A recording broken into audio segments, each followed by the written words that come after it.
going on that one time, we took some people out to the rally side up to the pub, and there was a nice hill, not a party, and there was a very steep hill up to the pub, and halfway up, before they got it was going stop. Just barely going to make it, and at one point, we took us to the spring, and the lady was in the front, and then we just up off, which is probably going to run back to the but I would have quite liked to have seen that. We literally thought we were going to start going backwards down the hill. But my puppy Billy, it made it. And as Brian's already told you, the original puppy Billy was the bus used by Foden's and Sandbach to take the famous Foden's brass band around for the various shows, and they won prizes too. They were up against the likes of Grind Group, Colliery, etc. They were a prize-winning band.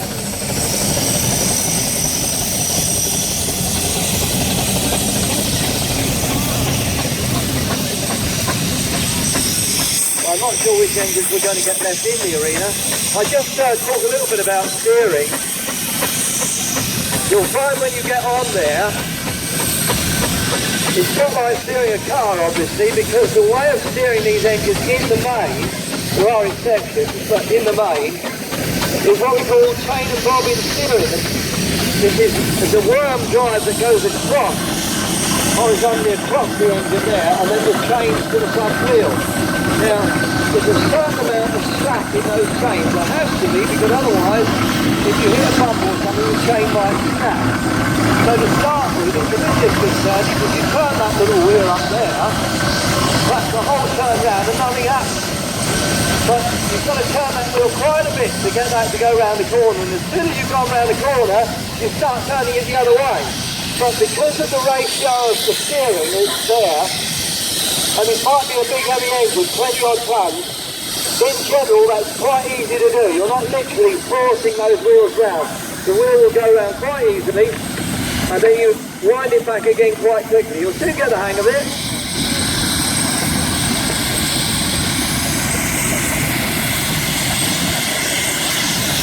And in any case, the engines will be going quite slowly, and if you are in danger of running through the arena and running through the crowd, you won't, because the driver will stop it, so there won't be a problem. But in any case, you won't do that, you'll love it, you'll find it very easy, I can assure you.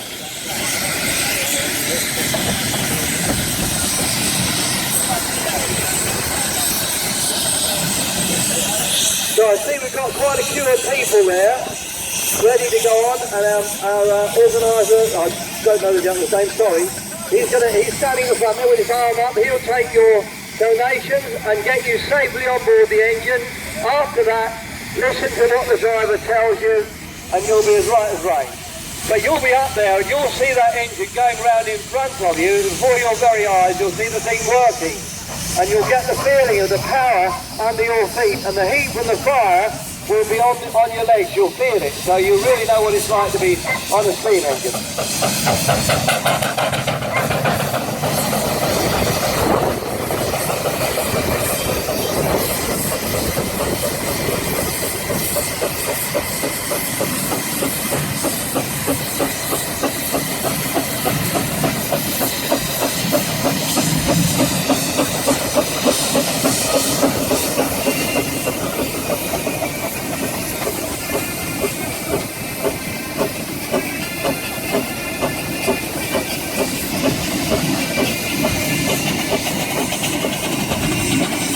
About the weather, as we do in England, when I got up this morning, I listened to the weather forecast, and they said it was going to be about 24 degrees, and I thought, hello, it's short sleeve weather, we're going to be stifled in the ring here, everybody will be gasping for water, but it's not been any like 24. Personally, I'm grateful for a bit of a cool breeze, and from the point of view of the organisers, it's kept everybody off the beach. I think this is, for England, this is quite good rally weather. We just hope it holds for tomorrow.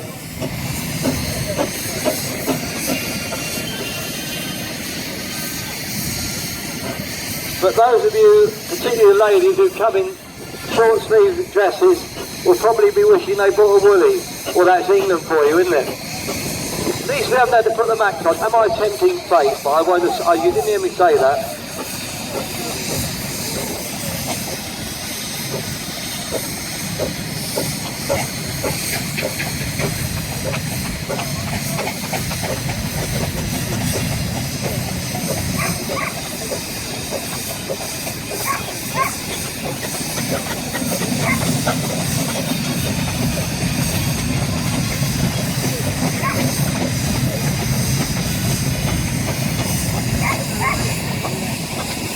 Well, at the risk of saying something provocative, we might be out of the European Cup, we might be out of the European Union.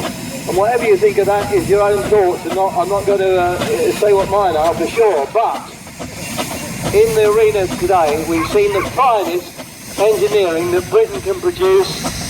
Some of it over 100 years old. Will your motor car or mine or any of the lorries or buses on the road today be going in 100 years' time? I very much doubt it, unless they're in a museum. And these are the engines that literally, and that's a word that's overused, but literally made Britain great, because they were made in Britain. They made the roads and the engineering things that Britain made. They made Britain great, and whatever happens with our football team or Europe, we're still a great country. I know you'll all agree with that. We live in a great country, and this is an example of that in front of us now, our history.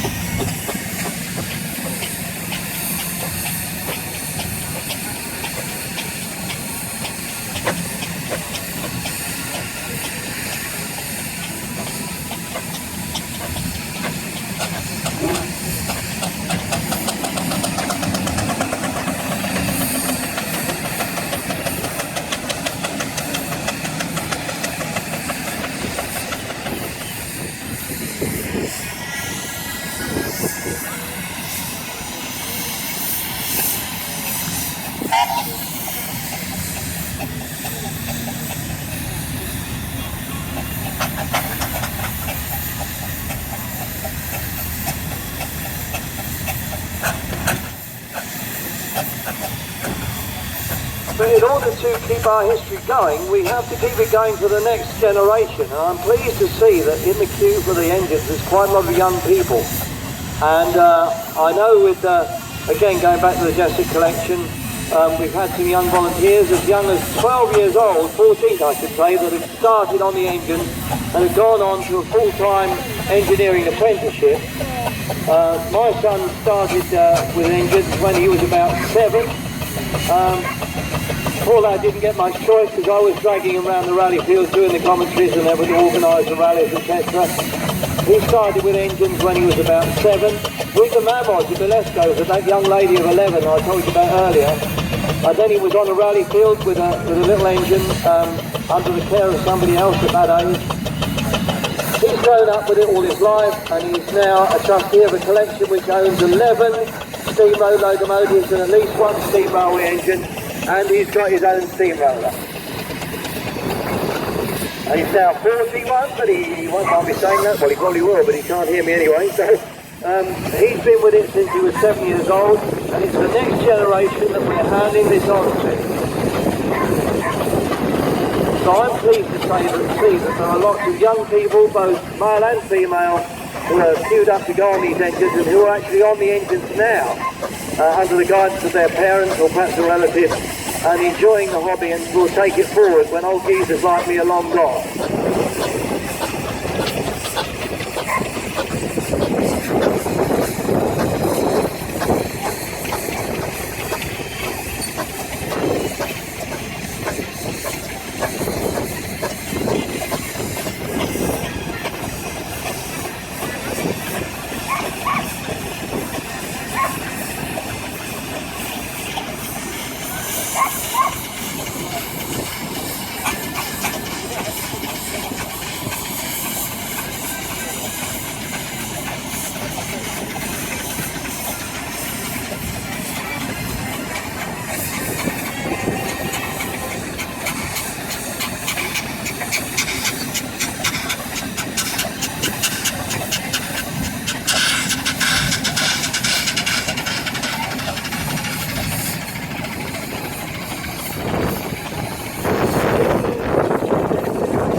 with Charlie and Caden Kennedy.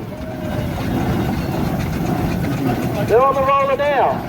Yes, and he's driving, and he's steering all on his own. He's got it right. You're doing it right, Sunshine. He's got it absolutely spot on. You know what that big thing is on the back? That's a scarifier. And when we used to run, don't pay attention to what you're doing, don't listen to me. when they go out nowadays, you see these big road planing machines that rip up the road surface. In the old days, it used to be done with a scarifier. There were 3 big forks that used to go down in the road, and the bloke used to stand alongside with that wheel and literally turn the wheel and lower the forks in the road. That's what would rip up the road surface. And along behind that would come a gang of men, very often Irish navvies, who would, because we couldn't have built the roads without them, believe you me, they would come along with their picks and shovels and pick up all the tarmac and put it in wheelbarrows, and that was doing it the hard way. A lot of the rollers had those scarifiers fitted, but a lot of them were taken off and strapped when the rollers came out of service.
I know that one.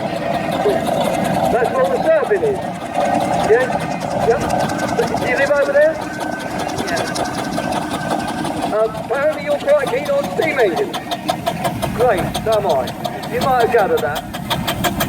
This is going to be great. I hope you have a lovely time. Enjoy it.